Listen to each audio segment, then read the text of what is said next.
On s'accouffane déjà. Au monde, à s'accouffane déjà, sort il y a serre on a les autorités.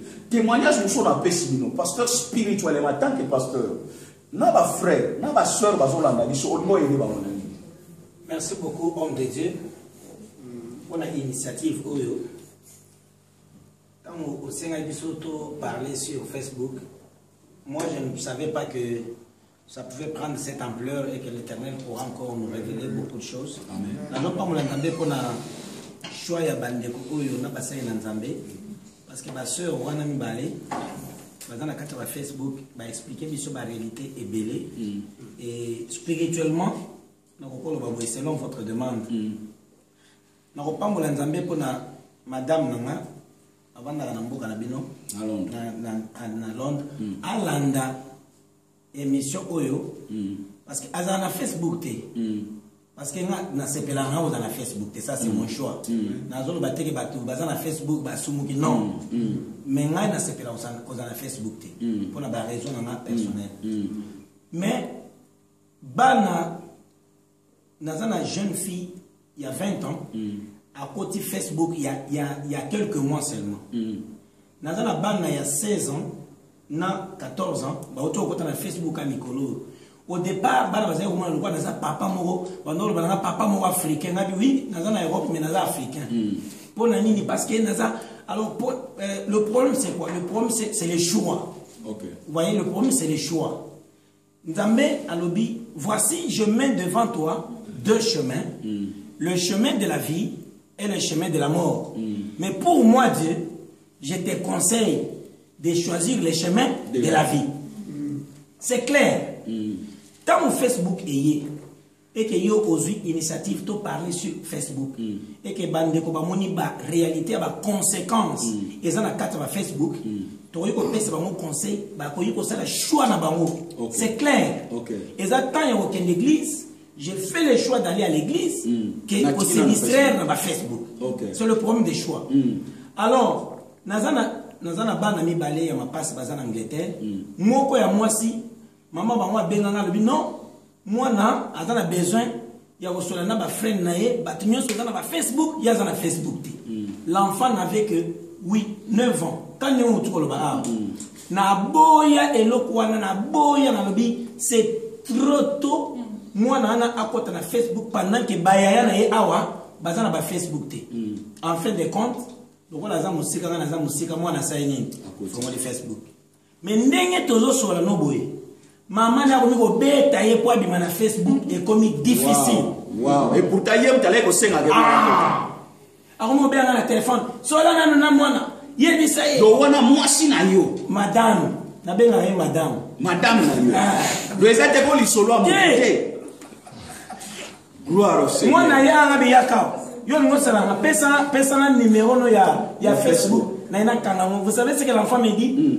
alors bi pendant kanga Facebook et c'est un one man papa vous comprenez c'est-à-dire que eloko soki eza mabe il faut appeler les français il faut appeler les chats par son nom eloko ya mabe eza ya mabe alors ce que je vais dire na mukuse eza boye na bana ya Jacob moko komo na ye Isaka tango David akendeki bitumba tango bayaki pona ko couronner David na 1 Chronique chapitre 12 tango bayaki pona ko couronner David babengi batu nyonso basungaki David pona alonga etumba mais na moni Bible lobi na libota ya bana ya Isaka nzamba pesaki bango eloko moko la connaissance du temps. Amen. Amen. Vous comprenez? Connaissance du temps. La connaissance du temps. Donc il faut trouver que le temps que nous sommes en train de parcourir, le diable est trop rusé.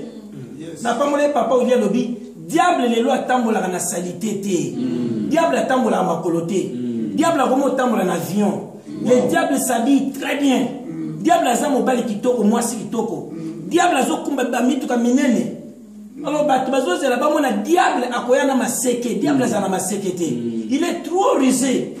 Bible lobby. Faites tout pour résister aux ruses du diable. Alors, le temps que nous sommes en train de traverser, homme de Dieu, Je bénis le Seigneur pour vous avoir donné cette inspiration. Amen. Et nous appeler ces humbles serviteurs pour nous faire un point de vue. Tous avons traversé un moment moko. Diable a s'introduit dans Facebook. Abimisi bilo homme de Dieu. Ba Viber. Ezani. Abimisi misusuni. Misusuni. Bible le dit. Ils sortiront beaucoup de plaisir. Azome kaba plaisir et belé pour retenir les enfants de Dieu dans la distraction. C'est facile à comprendre. Alors, Bible le dit, rachetez le temps car les jours sont mauvais. L'homme de Dieu, pardon papa, on continue le bas tellement qu'il toko donc. Oui, mais que na bacha ma bala, bazo kotsa ma bala na ba na danger na risque à cause de l'oko zolo. Amen. Hein? Ce que vous dites, c'est vraiment une réalité. Et biso to ba sai na Nzambe, to za ba problème les lois na kati ba couple. Ba ko benga yo, papa ta la problème. Soko landi problème eza tête na ngo Facebook. Mais soko bengi maman na pembeni, même si maman yo muto za spirituel. Loko la papa ça beaucoup spirituel te. Bimaka na Facebook oyo makambo sani. Et si là, maman oyebi so du papa. Moi, je perdre ma friend dans Facebook. Exact. Donc, Azon Linga a protégé ma friend et a sacrifié les balles. À cause de Facebook. Papa, ceux qui n'ont pas na balle na Facebook et que les lots mobile a balé dans le bina kota Facebook, c'est clair. Vraiment. Ayo zong tamboka et madame Facebook na ki mutomboka na yeme abalio et bondi auto ça y est, bolon la Facebook. Vraiment. Donc, ceux qui m'ont balé. Donc disons qu'on a Facebook, mais ça a obéissante dans mon bal. Oh, mon bal a solo bayango yosala. Papa Willy, il y a des samis sonam.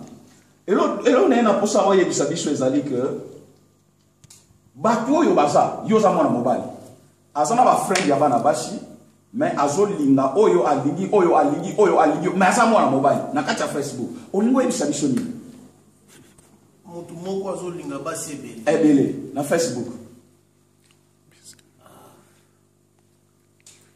Bon, et le bon d'abord tant moni les conditions mutu azana moyi mutu moko mutu azana na mwasi moko so mona komeza na objectif ya okenya keya donc déjà azana objectif moko a signé objectif moko ya bien té et puis mutu ngopele musomona tozolo bakazolinga. Azolinga ndenge sero ba ozomona ete ozolinga na kana maloba est-ce que azamu mutu ya solo Wow, azamu parce que na éviter yo mutu mo se partager na basi 10 ndenge mutu so pena physiquement mutu za na basi 10 atalere mo be bomona na ndumba pale mpaka o ba leke belé na tante ya moko akoni kokosa misusu po na kende na ona lembi na pemba na lobby mais yo so ko tout le temps présent na batu 10. Il faut se poser aussi la question. Est-ce que mon doigt a mon doigt solo? Bio basi a mon 10 ou manager bango ndengenini. Donc nous avons beaucoup de cadre à mon physique, mais nous avons mon moko esprit moko boye et ça va misala na. Donc disons que la moukou sozo ngolo bake et là ba tout subana ka Facebook pour amou. Baza batute. Yo moko bien ba kuti nzoto mobile na nzoto mwasi. Bo musukuna bi mutatindira ko mbongo azalaka te. Olia mbongo wa muntu akufa ozongisa ndengeni. Wow. Yo za na mokili oza physique ozongisa mbongo na vie spirituelle ndengeni na sina muntu akufa ozongisa ndengeni. Est-ce qu'il y a ça moto mbongo ngo poso lia ngo oso milela ngo pesa kwa nganga te nganga sa pesi yo biloko simabi yela ngata na bio olobani otenga ngata na bio mbongo na yo ozongisa ngo sute. Bon, merci l'homme de Dieu, vraiment merci l'homme de Dieu. Je crois que ma camboise belé to ko loba o ezaki juste première partie, ezaki première partie à émission na biso. Je crois que caméraman en senga jume penza ndenge na zoloba a poussa pina image pembeni o eza première partie to kosonga na deuxième partie pour na kolobela sur la réalité mususu. Mais je crois que comme conseil bato baza na kati ya Facebook yeba nani ozopesa ba coordonnées na yo parce que za identité na yo yeba nani azomona ba photo na yo parce que eza identité na yo. Mutu mususu soki oza convaincu na yete na masolo azo solo la na yo de préférence salani bloqué na yo ye ozo mona bloqué na yo ye et kozala penza esengo et non que mutu musuazo tungisa yo beka ko répondre donc suka nango o yazo luka kati na yo oyebi yango te oyo sukuka boelobi likama ezwi yo problème ko ezwi yo oza mwana mobali na kati na Facebook olinga bashi ebele na bashi abutu pe olinga bango bandoki pe olinga bango ozomona oza na mbongo na yo osombi eloko na yo ozokende kolakisa ngo na kati ya Facebook oyebi ke tosala ba délivrance ebele eza na ndeko moko asala moninga ne mabe sikoyo tozotuna ye mais pourquoi osalaki eloko oyo yoka ye amilakisaka ye amimonaka ye na ye ye amimonaka ye muta sikoyo yo mutu atindi yo te mais yo moko oye komilakisa na Facebook